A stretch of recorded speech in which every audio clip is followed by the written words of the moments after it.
Welcome back to the Cutting Edge stage at CogX 2021. I'm your MC, Jess Wade, a research fellow at Imperial College London. Please remember to share your thoughts and ideas on social media using the hashtag CogX2021. Measuring and asking questions of otherwise black box AI and machine learning systems is one of the most important aspects of future policy. To help us unpack that at CogX, we couldn't be joined by two better people. Beaming in this information, we have Jess Whittlestone, a senior research fellow at the Leverhulme Centre for the Future of Intelligence, who will be joined in conversation with Jack Clark, co-chair of the AI Index, who works with the OECD on the classification and definition of AI systems. Over to you, Jack and Jess. Thanks so much, Jess. So welcome to this session. Thank you so much for joining us. We're going to do this in a fairly conversational way because Jack and I have actually been working on this topic sort of separately for a while and then together more recently. So I'm going to hand over to Jack, who's going to just present briefly for about 5 minutes on some of the high-level ideas, and then we're going to get into a discussion. And please post questions if you have them, and we'll try and incorporate them as we can. Over to you, Jack. Thanks very much, Jess. Let me just bring up my presentation. So I changed the title of this session on the fly without telling CogX, which I'm sure that they love, to why AI policy is messed up and how to make it better, because I think that gives you a sense of what Jess and I have been sort of thinking about and working on here. And the ideas that we're going to talk about are really about why AI policymakers are having a difficult time effectively overseeing, regulating, and steering AI technology. And we basically think it's because of one kind of essential trait, which is that technical actors, companies like, SpaceX or DeepMind or Google or Facebook or OpenAI, any of these sort of frontier companies, they move very, very, very quickly in the world. And governments, by comparison, move very, very, very slowly. And an analogy that I think is sort of effective here is technical actors go through this cycle of deploying technology, iterating on the technology, researching the technology, and then deploying technology again. Whereas governments go through this cycle of doing sort of research into a governance or a legislative issue, finding ways to layer further sort of regulations and rules onto their existing policy infrastructure, and then figure out how to pass legislation, which takes a long time, and then they repeat this process. Now, as all of us kind of know, the technical world is moving very, very quickly, and the government world is sort of moving relatively slowly. And so a challenge which we all have is, how do we speed up the rate at which government can know about advanced technology so that government has a chance to be able to sort of regulate and assess and orient itself with regard to it? A term for this that gets thrown around in military circles, which I find quite helpful and which is on the screen now, is an OODA loop, which is this cycle of observing a situation, orienting yourself to a situation, making decisions about that situation, and then acting. And I think it works as an analogy for policy making. Put simply, we'd really like it if governments were able to rapidly see technical changes as they were happening, figure out what to do in light of these changes, like the fact that image recognition got really, really, really good recently, or that things like synthetic imagery and deepfakes have suddenly appeared and become relevant. We'd love government to be able to see this stuff, orient themselves to it, and make decisions in a more rapid sort of way than they've been doing so today. And if they do that, it might actually ultimately improve the environment that technical actors can deploy AI systems into, because there'll be a more knowledgeable sort of framework for overseeing and lightly regulating this new technology. So, how do we do this? If it's a nice idea, but as everyone here knows, getting things done in the world of technology where it meets policy is usually quite difficult and challenging. So the basic idea is we need to move government from doing ad hoc, occasional assessment of AI systems to a form of kind of continuous, systematic monitoring. We should invest in technology and institutions that let us monitor this expanding kind of ecosystem of technical actors The reason to do this is that the more information governments have, the better sort of chance they have to have leverage with regard to technical AI actors. You know, as everyone knows, you don't know what you don't know. So governments don't know a lot of stuff about advanced technology, and this ignorance gets exploited by the people they're trying to regulate, whether that be through, you know, lobbying, public relations campaigns, you know, government affairs or what have you. And if you want government to be on a more equal footing with technical actors, you need government to have awareness, and this awareness will give government more agency with regard to these entities. So a closing analogy, because we've designed this to just be a very, very short presentation before Jess and I get into discussion and hopefully take questions from all of you in the audience, is we just need to move from one-off local ad hoc analysis. Think of this as like the artisanal jeweler with the specific lens, carefully turning over a bit of technology and thinking very intently about it, to a continuous sort of systematic, system-driven form of assessment, which would be more comparable to something like radar, where you have a system in the world that is continuously monitoring changes happening around it, and that is making this information available to people who need to see it, and therefore gives them the awareness from which the ability to sort of know and therefore effectively regulate might stem. So that's it. We wanted to just give a really, really simple opening framing, which is that if we can improve the state of information about AI and sort of technical systems in government and give government the tools to do that, we have a chance of improving AI policy, which has a chance of improving AI generally. And thanks for listening. Now let's get into discussion. Over to you, Jess. Great. Thanks so much, Jack. And I'll say up front, I'm, very excited about and think this is a really important idea, but I think I might try and challenge you a little bit on some of this so that we can have a bit of an interesting discussion and push the bounds of this idea. So my first thought was, you have this OODA loop, which includes sort of observe, orient, decide, act.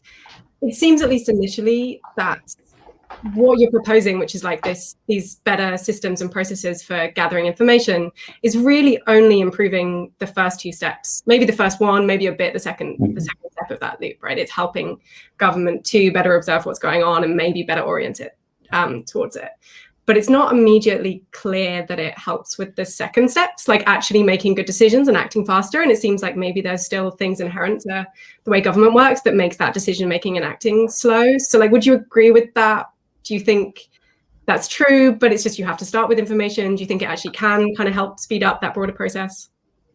Yes and yes, but I think this is a really useful thing to push on. So let's try and unwrap it a bit. So the system that we're talking about here, it definitely helps you with observation. It definitely improves your ability to observe technology and the thing we're talking about. It does allow for orientation if implemented correctly. So if I want to orient myself to a field, not only do I need to take a measure, but I then need to probably take a series of measures, which will force myself as an organization or an entity measuring the thing to sort of think quite intently about it. So I think that you can argue it does both of the sort of first two of the four steps of the OODA loop intrinsically. But how can it help us like decide things? Well, it can't do that. That's something which requires people, right? It's people who make decisions and people who have agency in our political system. But the idea here is that policymakers, they tend to benefit from having systems to help them make decisions. Like a way that I think about this and the way that it's been presented to me from policy people I talk to is that the higher up a policy sort of infrastructure you go, the more and more sort of decisions are tending to get made and more rapidly as people are making sort of judgments about decisions which have been up-leveled to them.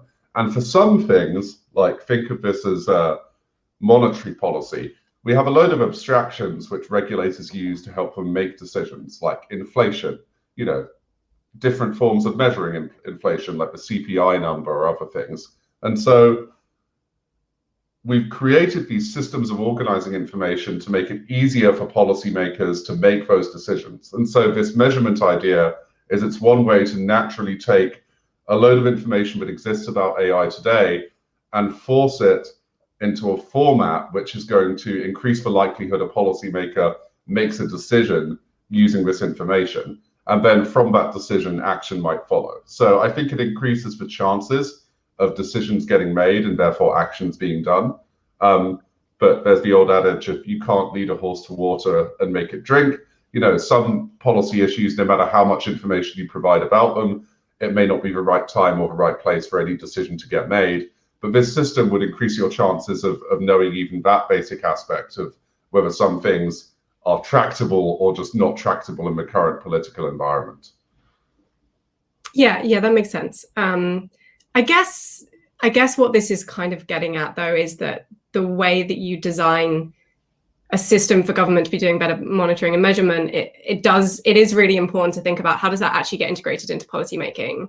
How do you connect it in such a way that the information can actually inform decisions? Like, you could definitely imagine a failure mode where there's this nice idealistic like body that does all this monitoring and assessment, but it's not quite connected to the right people or the right ways. I wonder if it might be useful to talk through maybe an example of, like, you know, imagine that you have this monitoring system set up, and for example, you've got some part of government that is able to identify, oh, you know, it looks like this kind of capability is really close to deployment. It looks like we might have, say, deep reinforcement learning systems deployed in the real world soon. Like, what do you do with that? Like, how do you envision how do you envision that pipeline then kind of like going forwards into actually changing policy decisions?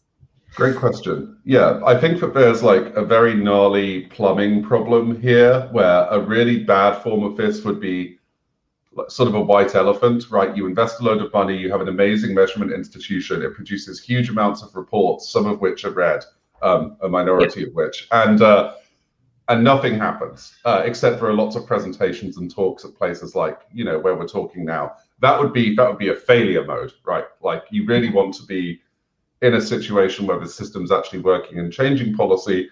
So you need to find, for lack of a better word, customers inside government. A good example here is something like self-driving cars, where in the past, the government, especially the US, has played quite a strong role in measuring and assessing the technology and therefore leading to policy changes. Like the DARPA Grand Challenge for self-driving cars was a form of benchmarking and assessment to get a technical readout on the state of the technology.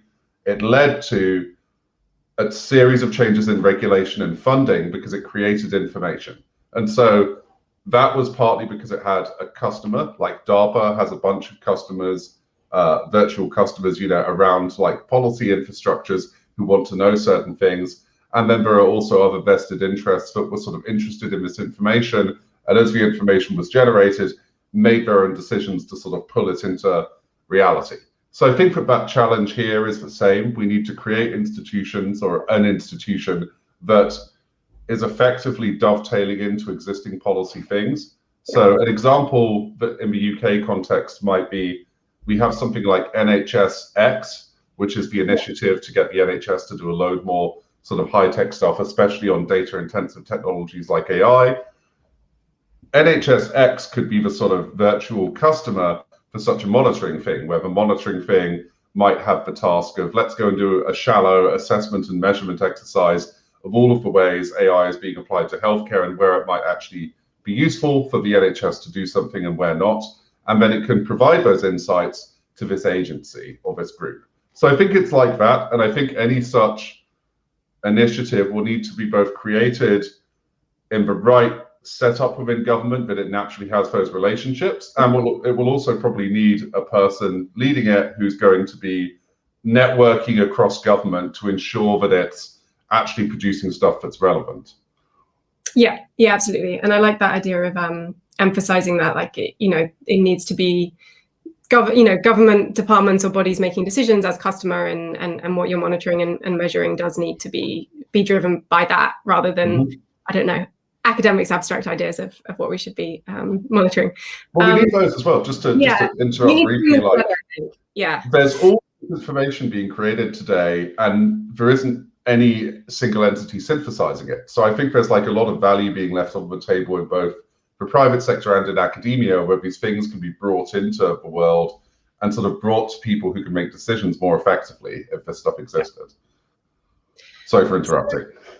No, that's fine. Another kind of failure mode I was thinking of with this is, I mean, part of the way I see the purpose of government doing better measurement is that it's kind of empowering government as an actor in this space where government currently doesn't have that much power because they don't have the understanding and they don't have the levers to influence what's going on compared to, say, industry. But obviously in doing that, you are trying to sort of change the relationship and the dynamics between government and industry.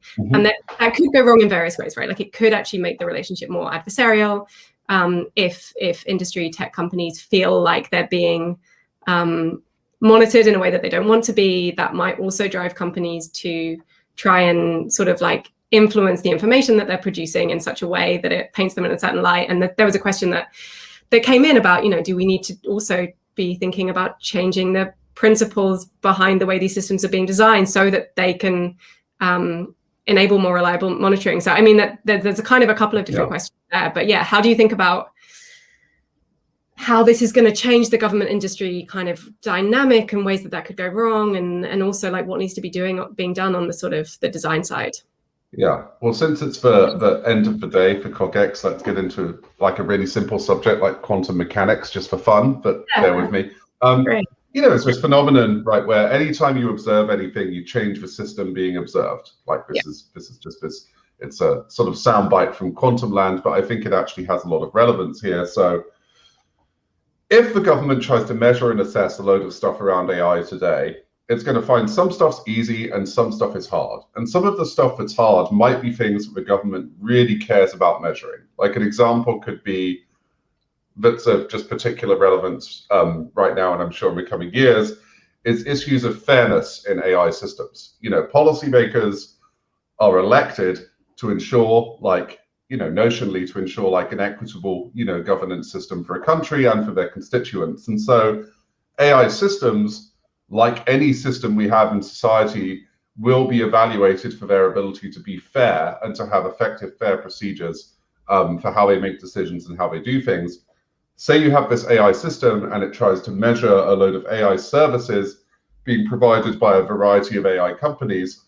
Well, as this sort of question from the audience notes, will we need to change the system or the principles by which companies operate to enable more monitoring? Yes.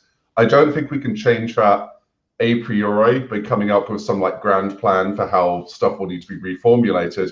I think we change it by having the government try and measure stuff, find areas where it really can't measure it, and where it has a very clear policy mandate and need to measure this stuff. And in doing so, that will lead to new incentives for the companies, because sometimes companies, frankly, just want to look good.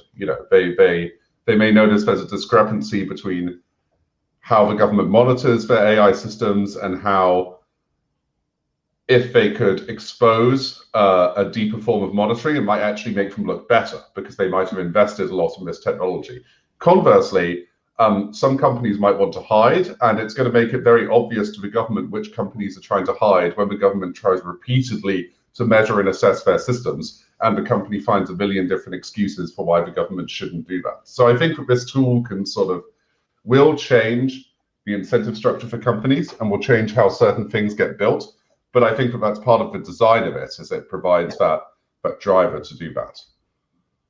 Yeah, and this is something we've talked about, and I think I've been thinking a lot more about recently, as I previously sort of saw like measurement as this more passive tool, and having governments measure AI capabilities and progress being about getting information. But as we've talked about, it's not just about getting information. Like having better measures can therefore like affect you can then kind of like more easily incentivize the kind of work that you want. So like an example we've talked about is just like having better measures of things that we care about, like bias or explainability or robustness, makes it easier to set standards for those things or to sort of incentivize research. So I think that's definitely like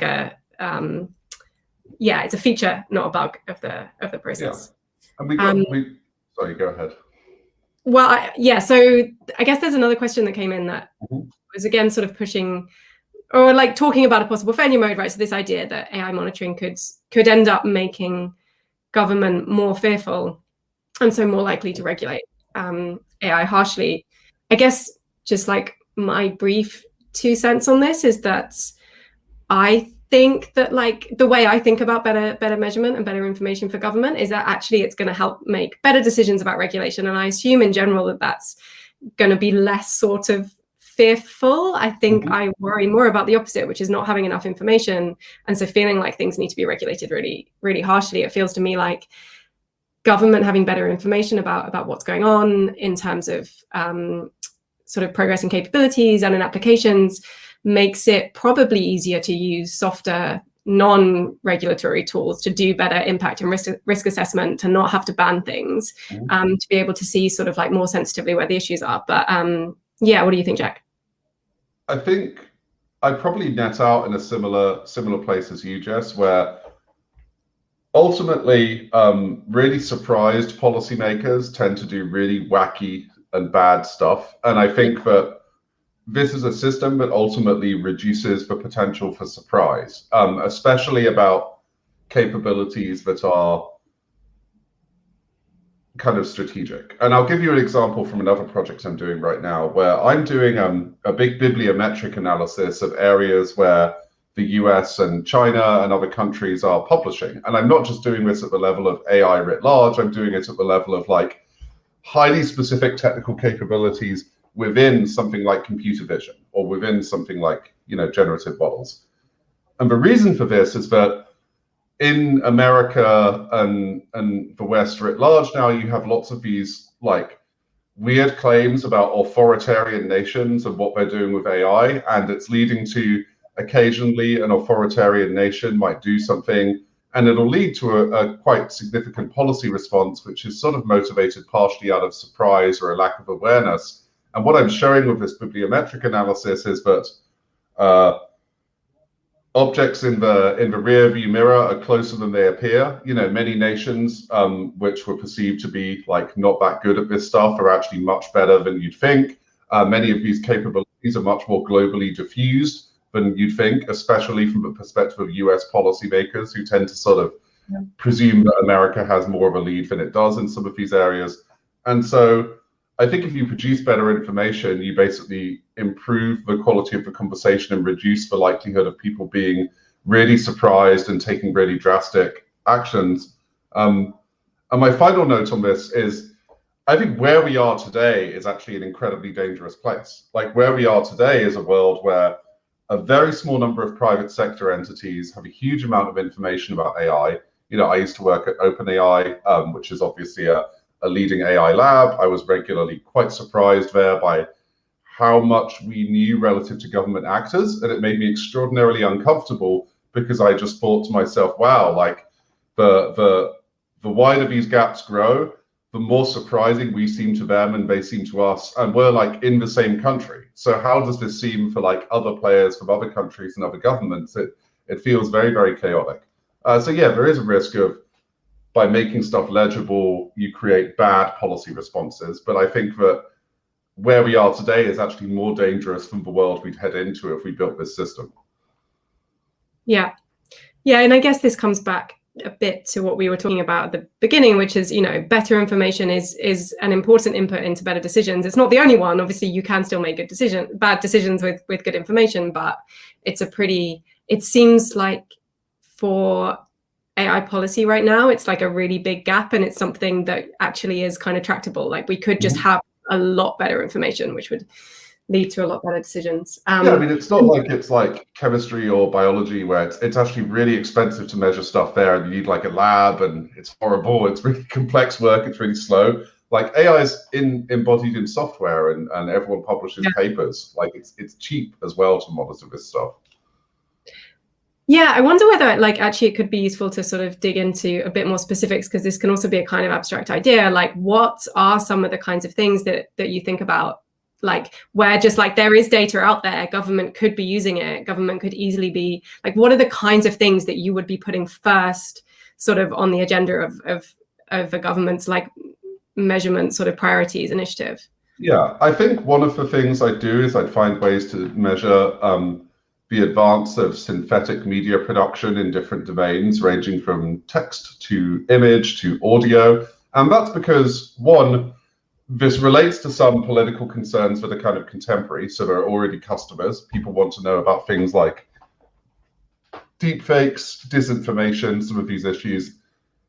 As we know, some of these issues are themselves overblown, like deepfakes are, mostly used for production of misogynistic pornography rather than political attacks. But there's an incentive structure to get you to measure it.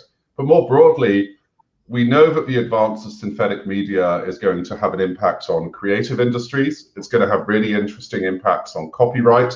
It's going to have impacts on security. It's going to have impacts on intelligence. We don't know exactly what these impacts will be, but we can measure this stuff. Synthetic images can be measured by the advance of something called threat inception distance, which is a proxy measure for sort of the advancing synthetic capabilities. You could also do human studies where you can just blind people to real media and fake media and look at where preferences net out. There are tons of different ways you can measure this. And that's one area where if we just started measuring it today, there's a huge amount of information which would better equip a range of different regulators and agencies. And just to come back to the earlier question, copyright plus generative models and synthetic media is going to be like a real minefield. I think everyone's going to have lots of fun, and by fun I mean really complex, nightmarish problems for the next few years in that area. So we should just start generating more information about it now to get us ahead of it. So that's one example. And just one other final thing I might do is I would return to this idea of healthcare, where especially in the West and in Western countries, there's not that much optimism about AI, and that's for good reason, because it's not necessarily being used in ways that people really like. It's being used for highly commercial or highly relevant military uses. But there are things like healthcare, where if we can just improve the state of healthcare by adding in some AI stuff judiciously and carefully, that would be nice. And so that would be another thing that I'd suggest you start doing this measurement exercise for, because it has a chance of increasing, benefits to the public from this technology. Yeah, and as we were saying before, right, like the measurement of these things can create incentives. And so if you're better measuring the benefits, then maybe it's easier to sort of to realize them. And it can change. It gives a signal, right? So like if I measure it, I give a signal to the thing being measured. And in areas like healthcare, that might just change how they develop stuff so that it's slightly more appropriate, Yeah, I do think this point is important. Measuring is not just about gaining information. Like actually it does shape how things happen. On your first example, I think there's a general category here that I think is quite promising to think more about, which is this kind of sweet spot where you have technologies that are in development and starting to see some application, but are not really being applied widely in the real world, or not as widely as we expect. So, whether that's synthetic media, whether that's language models specifically, whether that's reinforcement learning, I think there's this. I certainly used to have this idea that in order for governments to sort of be thinking ahead, that required this kind of very complex foresight, speculation about the future, trying to predict really hard things, and then actually kind of came to realize over time, well, no, there's this lag from when capabilities are sort of theoretically possible to when you actually see them applied in the world. And better understanding that kind of pathway from, what did it look like, the pathway from, the first transformer language models all the way through to those actually getting applied in Google search. Like, I think better understanding things like that, and then thinking, how do we generalize from that and look at what that might mean for things currently in development, I think is quite promising, and is a sort of way of government. I'm very interested in this stuff from the perspective of, how do we look ahead a bit more, because and so it's developing so fast. Yeah, sorry, Jack. I'll give you an example of where this works in the negative, right? We've just spent a lot of time talking about the positives, but Amazon for a few years ran something called the Amazon Picking Challenge, which was a measurement exercise. What it did was it asked you to train a common industrial robot arm to pick stuff out of a shelf and place it in a bin, the thing which people do in Amazon warehouses. And Amazon was doing that because it wanted to know if the technology was ready, if the technology was mature, so it could roll it out. Now, we'll all have lots of complicated feelings about the extent to which Amazon should or shouldn't do that automation, but here let's concentrate on the substance. Like, here is a very large corporate entity doing this measurement exercise because it's trying to get a signal and also trying to inject a signal back into that technical community. So it runs this for 3 years or so, the Amazon Picking Challenge, and then it stops running it. And I sent a load of emails to ask why, because I'm a measurement nerd and it was producing great data.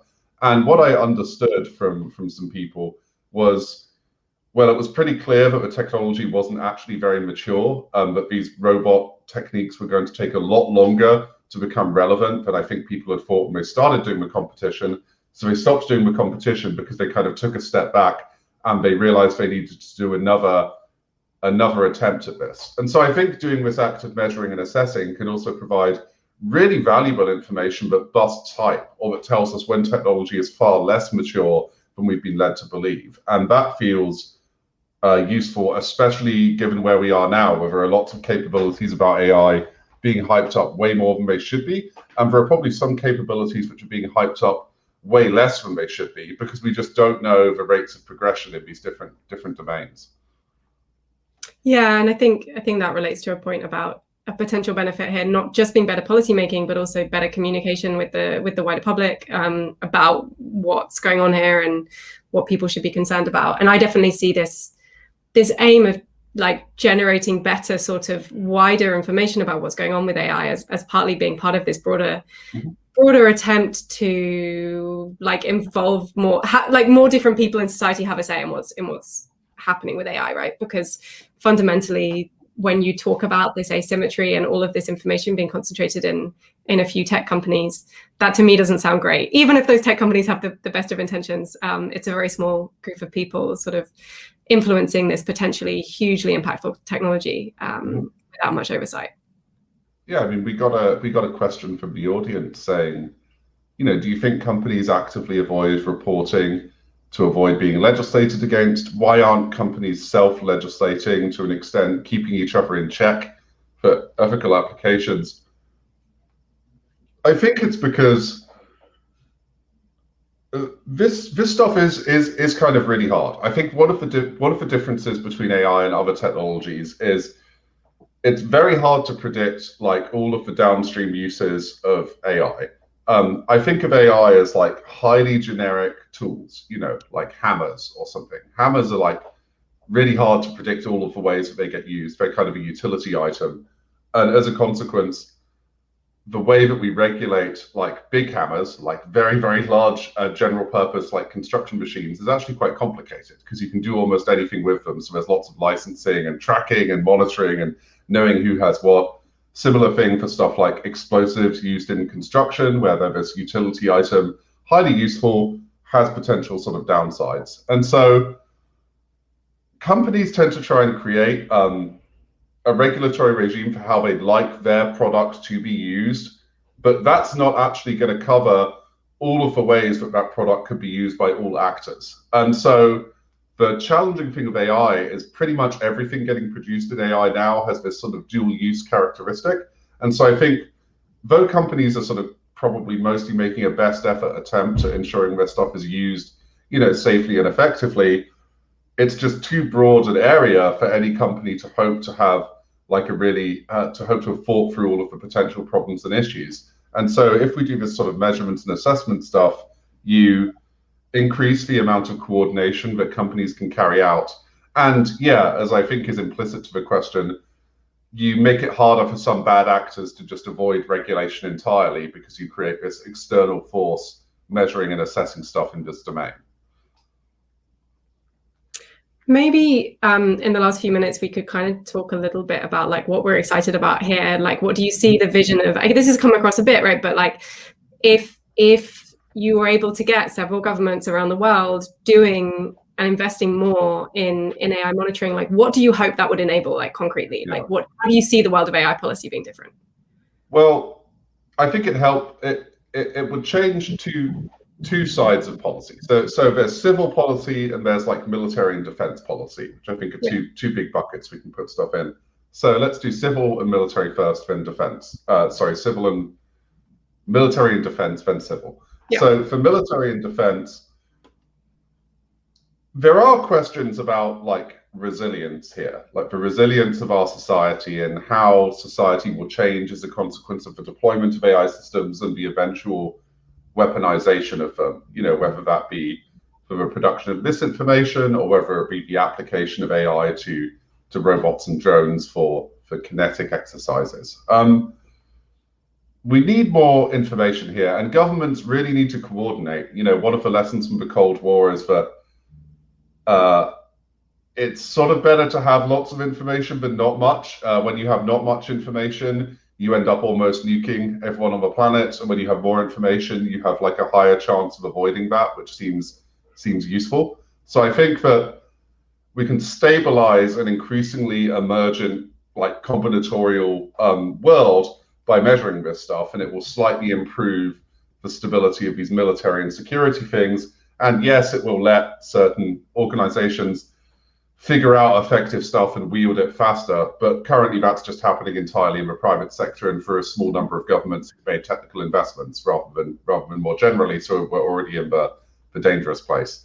On the civil side, it will tell us about opportunities. I think people know that AI can do hugely like beneficial things in the world, and also know that there must be a better system than we have today for the government and the public to impart like signals to AI developers about where they want the technology to go and how they want it to be developed. And this is one of the best ways that we can kind of inject that into the system. So I think just ambitiously, I'd expect it to lead to like more stable geopolitics and a better posture in terms of defense for a variety of nations, and more coordination between nations that are antagonistic to each other about AI capabilities.